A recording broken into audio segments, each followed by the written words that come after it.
पूजा जी, अब मेरा सवाल आपसे ये है, जो बात शर्मा जी यहां पर कह रहे थे कि साहब रायबरेली में क्योंकि विरासत बचानी है, इसी वजह से बूथ दर बूथ घूम रहे हैं, और वायनाड में जो हो सो हो, ठीक है मतलब।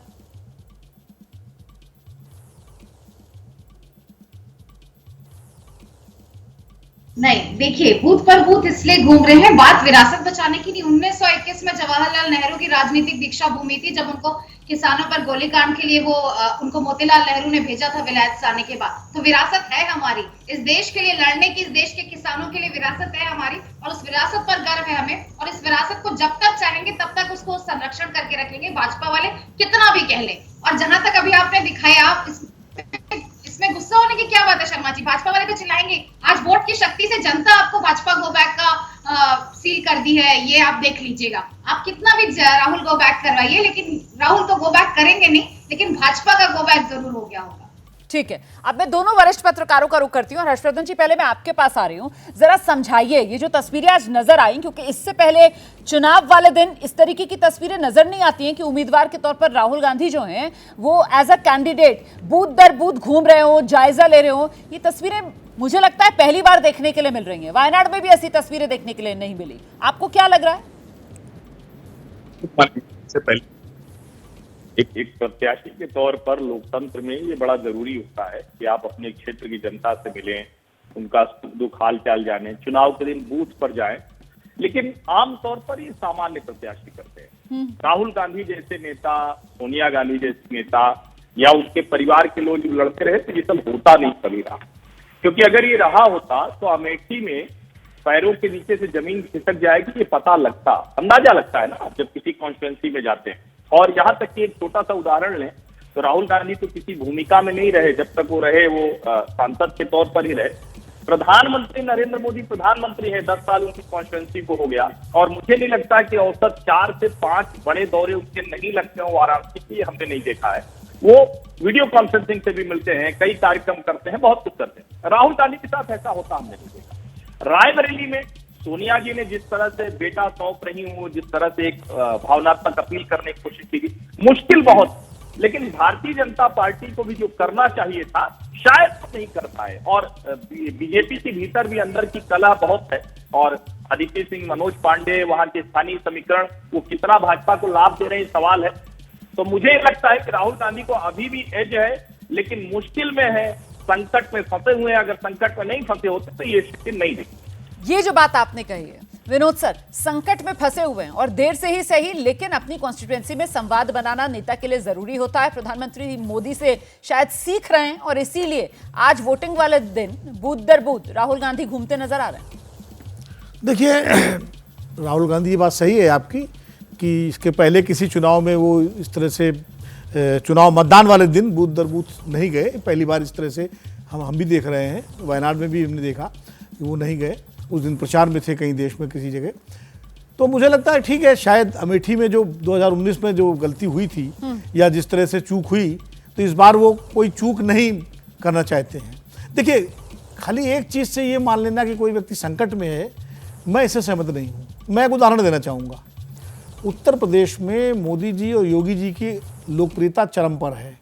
उनके नाम पर भारतीय जनता पार्टी उनके उम्मीदवार चुनाव जीतते हैं और जीत रहे हैं लगातार। 2014 से लेकर जितने चुनाव हुए, मोदी जी और योगी जी के नाम पर जीत रहे हैं। इसके बावजूद कैसरगंज में ब्रजभूषण शरण सिंह के सामने उनके बेटे को टिकट देना पड़ा ना, किसी अपने कार्यकर्ता को नहीं दिया। क्यों? क्योंकि कोई चूक नहीं करना चाहती पार्टी। वही राहुल गांधी कर रहे हैं कि कोई किसी तरह की चूक नहीं होनी चाहिए, मतलब कि वहां पर, ताकि कल को अगर मान लीजिए मार्जिन कम रह जाए या कुछ हो जाए, लोग कहेंगे अगर आप हो आते तो शायद ज़्यादा और हो जाता। मुझे लगता है कि राहुल गांधी, हर्षवर्धन जी भी मान रहे हैं कि एज है उनका, और मैं तो मान रहा हूं कि अच्छा खासा एज है। नहीं तो जो बात आप कह रहे हैं के शर्मा जी, फिर ये क्या राहुल गांधी की राजनीति में परिपक्वता मानी जाए कि जिस बात का जिक्र विनोद जी कर रहे हैं कि कहीं कोई गलती से भी चूक न रह जाए, उसकी कोई गुंजाइश नहीं छोड़ना चाहते हैं राहुल गांधी, और इसीलिए बदला हुआ अंदाज राहुल गांधी का हम सब देख रहे हैं आज। प्रश्न मेरे से है ना? जी जी रोमाना जी, नहीं ठीक है विनोद जी, ठीक है, उनका विश्लेषण है, लेकिन चुनाव के दिन कितने बूथ घूम लेंगे? और चुनाव के दिन बूथ घूमने से क्या वोट मिल जाते हैं क्या? सच्चाई ये है कि बगल में ही अमेठी में 2019 में आ रहे हैं। मैं समझता हूं कि रायबरेली और अमेठी में 1 मीटर का भी डिफरेंस नहीं होगा। और उसके बाद अमेठी की जनता ने देखा कि किस ढंग से अमेठी को इन्होंने नेग्लेक्ट किया कि ये 5 साल में 2 बार भी नहीं गए वहां। तो रायबरेली की जनता बगल में देख रही है ना, वहां के लिए वो कोई विदेश में तो नहीं है रायबरेली। तो अगल बगल की जनता जानती है रायबरेली राहुल गांधी की गंभीरता को। और जिस बात का जिक्र कर रहे हैं कि संकट और न संकट की बात है, और आपने अमेठी का भी जिक्र किया, तो यहाँ भी क्या डिफरेंस है रोमाना? यहाँ भी कुल सोनिया गांधी पिछली बार 1.5 लाख वोट से जीती, कुल 1.5 लाख का अंतर है। और 1.5 लाख वोट से अमेठी यदि कहूं तो स्मृति जी ने 1.5 लाख कवर करके हराया था। 1 लाख से पहले हारी थी, 50,000 से जीती, तो 1.5 लाख वोट से उन्होंने कवर कर लिया था अमेठी में। यहाँ पर कोई बड़ा अंतर नहीं कि 1.5 लाख को कवर ना किया जा सके। दूसरी बात जहां तक है कि अभी मैं सुन रहा था प्रियंका गांधी कैंप कर रखी है, फलाना कर रखी है, तो ऐसा कौन सा चुनाव अमेठी और रायबरेली का रहा है जिसमें प्रियंका गांधी कैंप नहीं की? और कैंप की तो फिर अमेठी में कैसे चुनाव हार गई? वो तो महामंत्री भी थी, राष्ट्रीय महामंत्री थी, पूरे उत्तर प्रदेश की प्रभारी थी, 2 सीट विधानसभा में जिता पाई, तो कौन सा कमाल कर दिया? और किशोरी लाल जी इतने बड़े नेता बन गए, उनके पीए, यही किशोरी लाल जी उस समय भी मैनेजमेंट कर रहे थे ना। 2019 में कोई बाहर से मैनेजर आया था? यही किशोरी लाल ने हरवाया ना। ठीक है, कितने बड़े मैनेजर थे जो अमेठी में राहुल को नहीं बचा पाए, तो अपना क्या जिता लेंगे वो? ठीक है सर, लेकिन ये जो मुझे जानकार समझ लोग में हैं नहीं ये आता बता कि रहे हैं कि एक अमेठी में बैठ के दरअसल पिछली कौन बार सा ज्ञान किशोरी लाल देते हैं? शर्मा नहीं थे। दूसरी बात, इस एंगल को आप यहाँ उत्तर पर प्रदेश विनोद जी की रख रहे हैं जनता सर। सुन लीजिए, किशोरी लाल शर्मा को 2019 में राहुल गांधी के ऑफिस ने अमेठी से बरी कर दिया था और कहा था आप खाली रायबरेली देखिए। कोई चंद्रकांत द्विवेदी नाम के जी। सज्जन थे जबलपुर के, वो चुनाव देख रहे थे प्रबंधन, ठीक वो भी है, एक तो कारण इसका है क्या असर कि पड़ेगा इस प्रबंधन भी बार? बिगड़ गया। कुछ फर्क देखा जाएगा क्योंकि बात यहाँ पर सिर्फ रायबरेली नहीं बल्कि अमेठी की भी है। अमेठी में क्या होगा? अमेठी टू रायबरेली सुलझेगी 24 की पहेली, यही वो बड़ा सवाल है जिसको लेकर हम चर्चा कर रहे हैं। सभी खास मेहमान हमारे साथ लगातार बने हुए हैं। जल्दी से जरा क्विक रिएक्शन पत्रकारों का ले लेते हैं, उसके बाद राजनीतिक मेहमानों का रुख करेंगे। हर्षवर्धन सर, मैं आपसे समझना चाह रही हूँ कि 2019 में ये कांग्रेस पार्टी के जो 2 गढ़ माने जाते थे, एक किला दरक गया। अब 2024 में रायबरेली में बीजेपी क्यों सेंधमारी नहीं करेगी या फिर कांग्रेस क्यों कामयाब हो जाएगी? इसका कोई ग्राउंड पर आधार नजर आता है? देखिए, सबसे महत्वपूर्ण है क्योंकि मैंने जो कहा था कि सामान्य प्रत्याशी की तरह इस बार राहुल गांधी जी, तो भारतीय जनता पार्टी ने एक काम तो कर दिया कि जो राज परिवार की तरह व्यवहार करता था गांधी परिवार, लोकतंत्र को एक तरह से ठेकेदारी अपनी बकौती समझता था, वो समाप्त हुआ है। दिनेश प्रताप सिंह सरप्राइज विनर हो सकते हैं, ये मैं बार बार कह रहा हूं, लेकिन राहुल गांधी के एज क्यों है? राहुल गांधी के एज इसलिए है क्योंकि वहां भी अभी एक बड़ा वर्ग है जो कांग्रेस से लंबे समय तक जुड़ा रहा। ये बात है कि 2014 में 3.5 लाख से अधिक अंतर से जीतने वाली सोनिया 1,67,000 मतों से जीती, और वहां ब्राह्मण, पासी और दूसरी जातियां हैं, वो समीकरण भारतीय जनता पार्टी के पक्ष में जाता है। जिन ब्राह्मण मतदाताओं को लंबे समय तक वो अपने साथ रखने में कामयाब रही कांग्रेस, विशेष करके रायबरेली अमेठी में, वो अमेठी में टूट गए।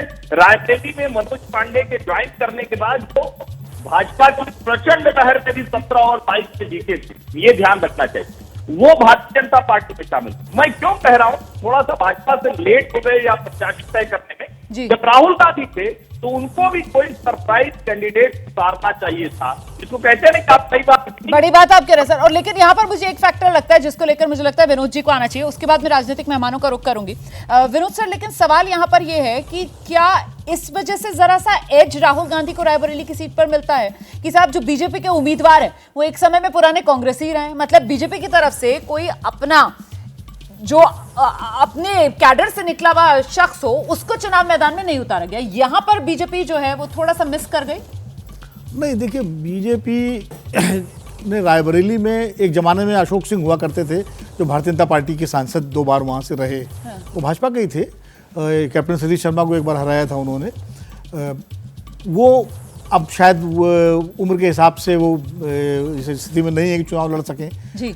और कोई वैसा बड़ा नेता भारतीय जनता पार्टी ने वहाँ पर डेवलप ही नहीं किया रायबरेली में। पिछली बार दिनेश सिंह लड़े थे, उसके पहले अशोक अग्रवाल लड़े थे, तो कोई लोकल, दिनेश सिंह चूंकि मंत्री हैं, एमएलसी हैं, स्थानीय हैं, राजपूत हैं, ठाकुर हैं, तो भाजपा को ये लगा कि शायद जो है वो ज़्यादा बेहतर तरीके से चुनाव लड़ पाएंगे, ठीक है। और लड़ भी रहे होंगे। लेकिन एक चीज़ मैं बताऊं, इसका ऐसा नहीं है, दिनेश सिंह के लड़ाने का अगर भाजपा को फायदा है तो नुकसान भी है। जो वहां की स्थानीय राजनीति में है उसमें दिनेश सिंह का बड़ा विरोध भी है, और खासकर ठाकुरों में विरोध है। अदिति सिंह इसीलिए घर से नहीं निकली। और मनोज पांडे की बात जहां तक है, मनोज पांडे मन से दिनेश सिंह का साथ कभी नहीं दे सकते, क्योंकि उनके वो ठीक है पार्टी के नाते अमित शाह जी चूंकि बड़े नेता हैं, उन्होंने बुला के उनको पार्टी ज्वाइन कराई, वो उनके साथ चले गए, 2 रैलियां कर ली, मीटिंग कर ली। लेकिन मनोज पांडे तो जो मतलब वो है, सामाजिक समीकरणों में ये फॉल्ट लाइंस हैं, ग्राउंड पर, lines हैं। जिसको कहीं ना कहीं मिस कर गई बीजेपी, और इससे कुल मिलाकर एडवांटेज कांग्रेस वाली एक स्थिति बनती हुई यहां पर नजर आ रही है। इसी को लेकर चर्चा हम आगे बढ़ाएंगे। लेकिन अगर वाकई में एडवांटेज कांग्रेस वाली स्थिति है तो फिर राहुल गांधी को जमीन पर क्यों उतरना पड़ रहा है? क्योंकि आज से पहले तो राहुल गांधी को ऐसे बूथ दर बूथ घूमते हुए देखा नहीं गया है वोटिंग वाले दिन बतौर कैंडिडेट। बस जैसे ही घड़ी का काटा दोपहर 2:30 पे आए, बबीता जी का दिल सास बहू साजिश के लिए मचल जाए।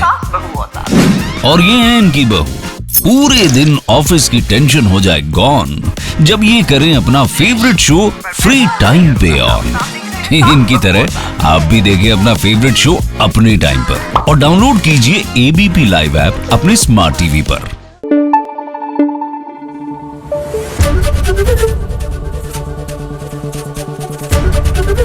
एबीपी न्यूज आपको रखे आगे।